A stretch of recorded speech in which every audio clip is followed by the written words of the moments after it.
ایک اور چیز جو کہ حرام ہے، گناہ ہے اور اعمال کے ضائع ہونے کا سبب ہے، وہ حسادت و بدخواہی ہے۔ کسی مومن کے بارے میں حسد رکھنا، بدخواہی رکھنا دل میں۔ کسی مومن کے پاس خداوند متعال کی دی ہوئی کوئی نعمت ہے، انسان اسے پسند نہیں کرتا اور خواہش رکھتا ہے کہ وہ نعمت زائل ہو جائے، جو بھی اس کے پاس نعمت ہو۔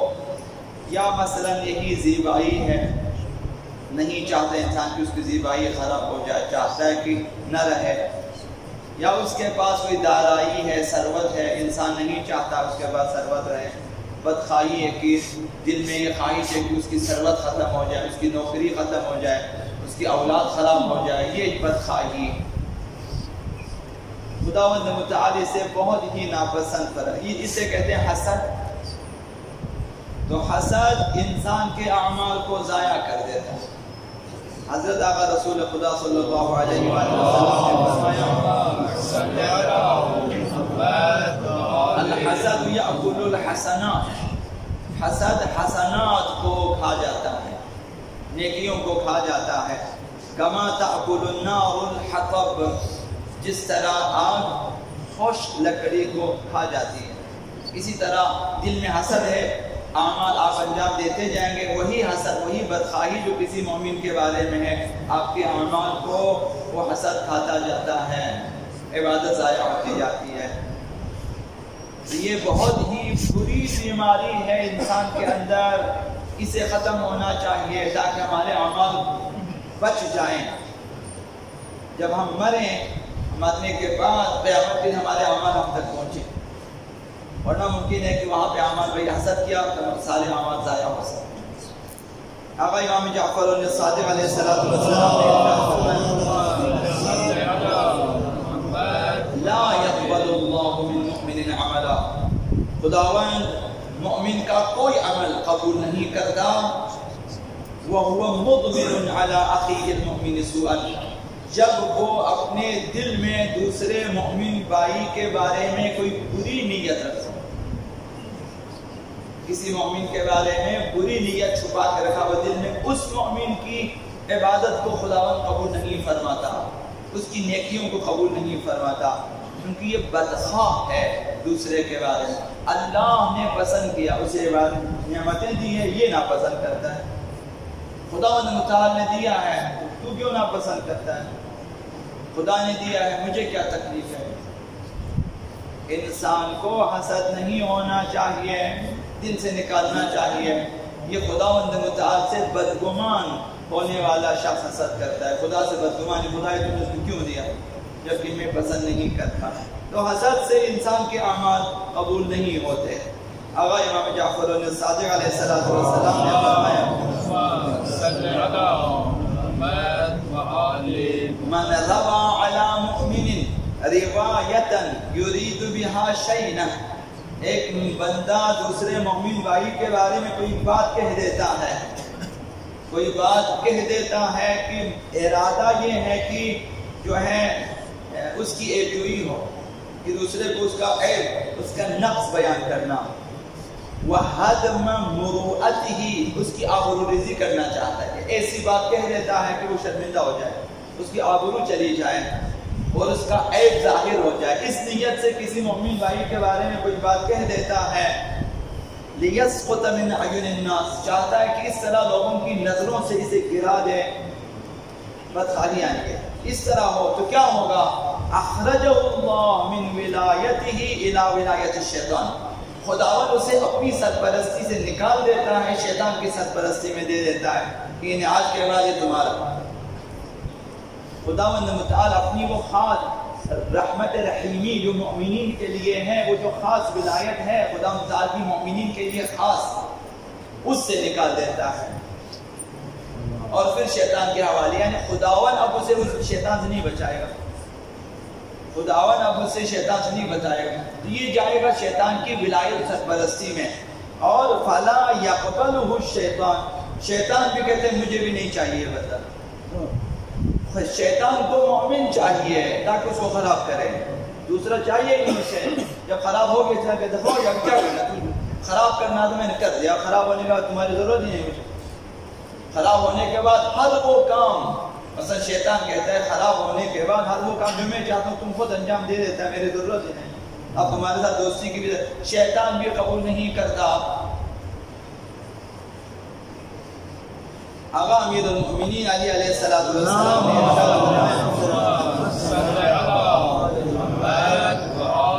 فَإِنَّ لَا تُحَاسِدُوا، تم لوگ ایک دوسرے سے حسد نہ کرو، بدخواہی نہ کرو، ایک دوسرے کی برائی نہ چاہو. فَإِنَّ الْحَسَدَ يَأْكُلُ الْإِيمَانَ، عمل سے بھی بالا تر ایمان کو کھا جاتا ہے، تمہارے عقیدوں کو خراب کر دیتا ہے. حسد سے انسان کا عقیدہ خراب ہو جاتا ہے، خدا و متعال کے بعد بدگمان ہو جاتے ہیں، آخرت کے بارے میں اس کا عقیدہ خراب ہو جاتا ہے. کتنے اور لوگوں کو آپ نے دیکھا کہ میں جہنم میں جاؤں لیکن میں اسے نہیں چھوڑنا ہے، یعنی ایمان تو خراب ہو گیا، اسے جہنم کا بھی خوف، خدا کا خوف، عذاب الہی کا خوف بھی اٹھ جاتا ہے، ایمان کو بھی ضائع کر دیتا ہے. کما تأکل النار الحطب، جس طرح آگ لکڑی کو کھا جاتی ایمان کو کھا جاتا ہے. انسان پھر اس دنیا جاتا ہے بے ایمان ہو کر. یہ خطرہ ہے.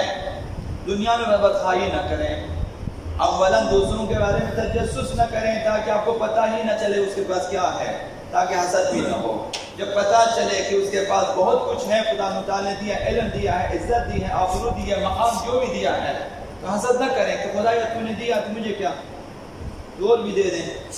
حسد نہ کریں، خدا سے دوستی کریں. اب امام صادق علیہ السلام نے فرمایا، یہ خلاصہ کی روایت اور مفہوم ہے روایت عرض کر رہا ہوں کہ حسد کرنے والا محسود سے پہلے خود کو نقصان پہنچاتا ہے. یہ یقینی ہے کہ حسد کرنے والا محسود کو کوئی نقصان نہیں پہنچا سکتا، صرف خود کو نقصان پہنچاتا ہے. رات دن بے چین ہے، وہ بے قرار ہے، وہ مضطرب ہے کہ دل میں چونکہ حسد ہے، اسے تو پتہ بھی نہیں ہے کہ آپ جل رہے ہیں حسد کی آگ میں. محسود کو کیا معلوم کہ آپ اپنے آپ کو نقصان پہنچاتا، اپنا اعمال ضائع کر دیتا ہے. شیطان نے آدم سے حسد کی تو آدم کا کچھ بھی نہیں گیا. شیطان جو ہے وہ مستحق لعنت قرار پایا. آدم کی تو خدا نے توبہ بھی قبول کر دیا، مقام بلند بھی عطا کیا، نبوت بھی عطا کی، سب کچھ دیا. حضرت آدم کا کیا نقصان ہوا؟ تو فرمایا کہ بس تم محسود ہو تو بہتر ہے اس سے کہ حاسد ہو جاؤ. یعنی لوگ تمہارے بارے میں حسد کریں بہتر تمہارے لیے اس سے کہ تو کسی کے بارے میں حسد کریں. آپ محسود واقع ہو جائے تو صرف آپ استغفار کریں اور توبہ اور استعاذہ کریں، خدایا مجھے بچا لیں، اور آپ خوش رہیں کہ کم از کم اس سے کچھ حصہ اعمال کا آپ کو ملے گا. وہ آپ سے حسد کرتا ہے. فرمایا تم محسود ہو بہتر اس سے کہ تم حاسد بنو، کیونکہ حاسد کا میزان عمل محسود کے میزان عمل سے ہلکا ہوتا ہے. حسد کرنے والے کا اعمال بے وزن ہو جاتا ہے. جب رزق تقسیم شدہ ہے تو پھر حاسد کو کیا فائدہ؟ خدا نے رزق تقسیم کر دیا، ہمارے حسد کرنے سے اس کا رزق کم ہوگا ہی نہیں.